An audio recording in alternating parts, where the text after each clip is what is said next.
Hey guys, welcome to a Legacy Enchantress video. This is Spatula of the Ages. It's been a while since I uploaded one of these, and part of that is I've just been playing a lot less. Yeah, so like a couple weeks ago I think I played the challenge, but stopped recording because I was just really not happy with how I was playing. Went 4-3 and made 35th, so did not get money back.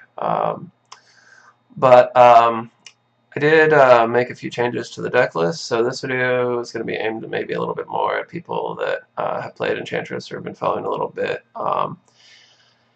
If that's not you, I've got more videos further back on my channel that are a little bit more introductory. So this is the Witch House, the Living Witch version of Enchantress. Currently running 4 colors: black splash for Doomwake Giant, blue splash for Estrid's Invocation, and in the Eye of Chaos on the sideboard. A change that I made a couple weeks ago is basically I'd been running 3 Invocations, and I'd noticed that it had put some strain on the mana base, having that many non-green spells. There was also a Replenish, just a single copy. So what I did is basically took the 3rd Invocation and the Replenish and turned them into the 3rd Qasali and Eidolon of Blossoms. And what that does is it doesn't change the curve any or the enchantment count, but it does reduce the non-green cards by 25% from 8 to 6. I think that's pretty strong right now. In general, it's a little greedy to run so many basics, obviously, and still run 4 colors, even though most of our cards are still green. But then the rise of Moon, Prison, whatever you want to call that deck, makes it so you were more vulnerable to Blood Moon than we had been before, and I wasn't liking that.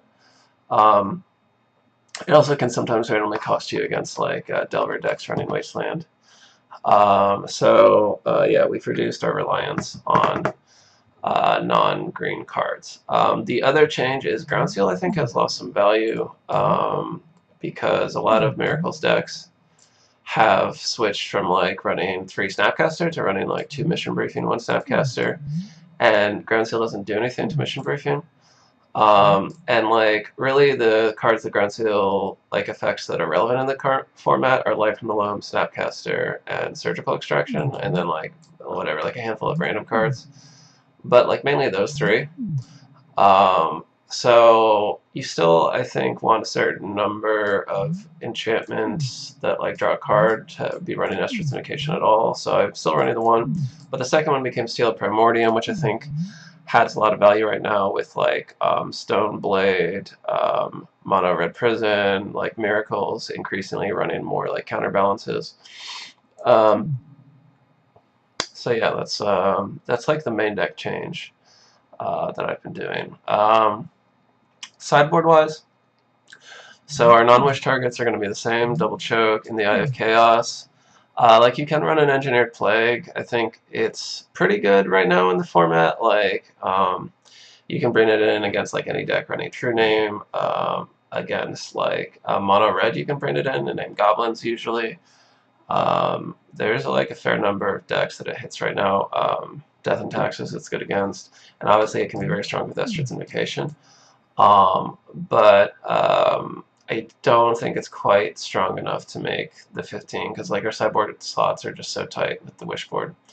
So I've been running Spore Frog and Tabernacle. Today I'm basically trying to condense those into Glacial Chasm. So I do think you need a wish target. It's a pretty aggressive format right now. There's a lot of aggro running around. Even if people don't want to call Mono Red aggro, that's really what the deck is. And UR Delver is increasingly close to aggro. There's just a lot of aggressive decks right now. And so I think you do want something you can wish for that'll buy you a turn or 2. I'm going to try out Glacial Chasm. I don't like that you have to sacrifice the land, because it makes it a very awkward turn 2 wish target, right? You would lose a Wild Growth and a land. It's really more of a turn 3 play, but that said, it's something that like you can wish for that'll like almost certainly save you against most decks, unless they've got a Wasteland ready to go, which I mean of course they could, but like, you know, you take your chances with everything. But like Spore Frog had an issue where like a lot of the aggressive decks also run Chalice, so if they have Chalice at 1, Spore Frog suddenly sucks. Like Spore Frog can be good like now that we're back up to 3 green set Zenith, because you can like just bring it in as a Zenith target, and that's nice, but I was also trying to like condense the number of slots that took. So Glacial Chasm is like our wish like safety pillow, and then like the other slot, I was debating what to do with it. Like I kind of would like another enchantment creature, either like Heliod, God of the Sun, or Aegis of the Gods. I really like Heliod against like the grindy decks. Basically, Council's Judgment is the only thing that gets rid of him if he resolves, and like he just can be a threat on its own. But like we already kind of beat those decks, and even though like the reason I would want him though is because like our wish board isn't so deep against like miracles. Like after the Argothian, the other cards are all kind of situational. Like Knight of Autumn can be good if they have counterbalance. Doomwake can be good.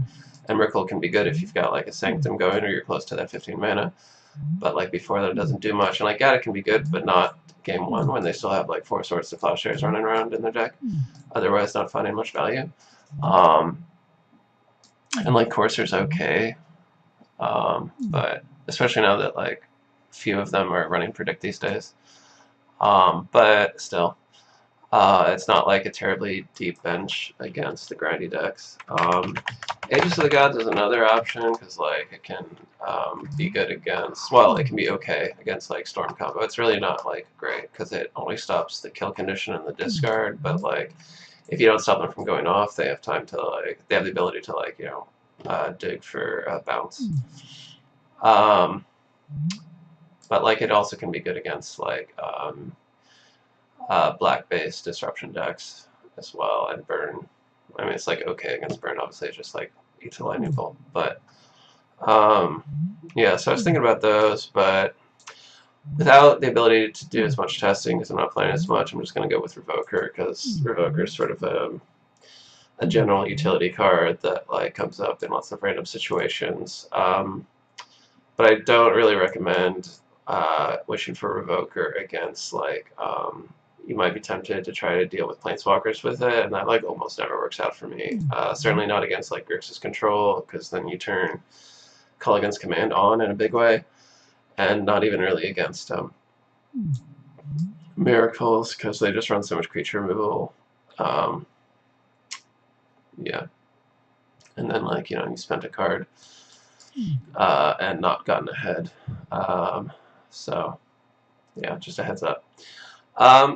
We'll be online in a few minutes. It's just sort of like going over the list. I will see you guys in round 1.